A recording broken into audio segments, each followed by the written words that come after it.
যেভাবে কলকাতার এক বাসিন্দা দিলীপ কুমার সাহা বিজেপির তৈরি করা এনআরসির নোটিশ এই উত্তম কুমার ব্রজবাসী থেকে গোটা পশ্চিমবঙ্গে বেছে বেছে বেছে বেছে বাঙালি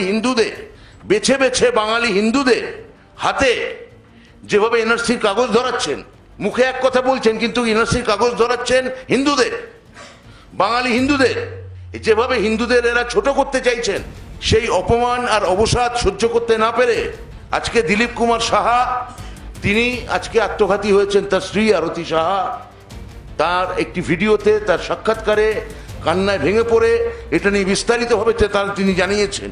নির্বিচারে পরিযায়ী শ্রমিককে বিদেশি বলা হচ্ছে, কখনো পুনায় প্রাক্তন কার্গিল যোদ্ধাকে বাংলাদেশি বলা হয়েছে, কার্গিলে গিয়ে ফ্রন্টে যুদ্ধ করেছেন এরকম একজন পুনার বসবাসকারী বাঙালি, তার সম্পর্কে বলা হয়েছে মিলিটারি হাবিলদার তিনি ছিলেন, তাকে বলা হয়েছে।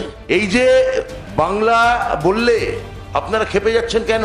আমরা তো এই কথা বলছি না যে আমরা বাংলা ভাষা একসময় বলতাম এবং বাঙালি বা বাংলা একসময় গোটা ভারতবর্ষে শ্রেষ্ঠ জাতি ছিল, হতে পারে স্বাধীনতার আগে ছিল, কলোনির কারণে ছিল, কলকাতায় রাজধানী থাকার কারণে ছিল।